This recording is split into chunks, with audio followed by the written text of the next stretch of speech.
Sveiki. Laukit.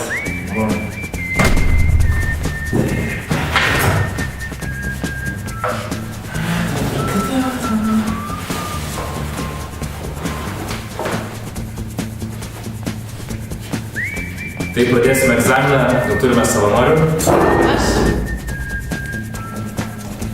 Traukite, prašome. Lapkričio pradžioje bus AKF nariai rinkosi į visuotinį susirinkimą, kuriame buvo apžvelgti spalio mėnesio darbai. Kiekviena sritis atskirai pristatė nuveiktus darbus bei pirmininkė pristatė VUSA parlamento ir VUSA tarybos veiklą. Minėdami Tarptautinę nerūkymo dieną lapkričio 18 komunikacijos fakultetas surengė akciją Keisk cigaretę į obuolį. Studentai buvo kviečiami būti madingais ir atsisakyti šio žalingo įpročio. Studentai keitė cigaretės į obuolį arba čiulpinuką. Iš viso buvo iškeistos netgi 67 cigaretės, o tai yra beveik dvigubai daugiau negu praėjusiais metais. Šaunuolė, 10. Kas kita? Prašau. Vykti.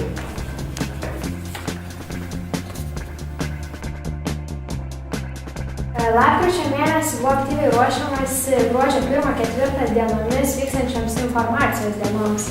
Šį mėnesį buvo filmuojami bei montuojami teaseriai, buvo gaminamos lauko ir vidaus dekoracijos, kuriama čilzona bei visi kiti pasiruošimo darbai.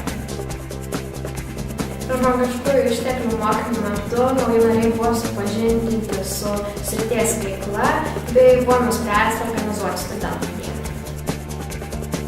Naujų narių mokymų metu buvo supažindinta su organizacijos sistema, VUKF ir VUSA-KF struktūra, VUSA nuostatomis. Išvažiuojamųjų rudens mokymų metu buvo papasakota apie VUSA-KF strategiją, VUSA ir VUSA-KF istoriją, papasakota apie organizaciją iš vidaus ir vyko komandos formavimas. Ačiū, pažymį sužinosite vėliau. Kas liko, eikite. Prašau, jums liko vienas lapelis. Gerai, o sakykite, kas jums čia ant veido ausį skauda? Ausį skauda biškį. Supratau. Gerai, tęskite. Per studentų dieną prie fakulteto durų buvo dalinami balionai su šypsenomis, taip pat vyko orientacinis studentų kelias ir vyko bulvių lenktynės, kas greičiau nuskurs bulves. Taip pat vyko sėkmės žaidynės po klausimynų klausimai apie Vilniaus universitetą. Dvi savaitės vyko susitikimai su magistro studijų programų studentais. Jie dalinosi patirtimi, pasakojo apie stipriąsias bei silpnąsias savo studijų programų puses, taip pat siūlė rengėjams, kaip patobulinti savo studijų programas. Vilniaus universitetas. Ausį skauda? Jums glausimą. Na, tai už žadingumą mandarinas, egzaminą dėja 0.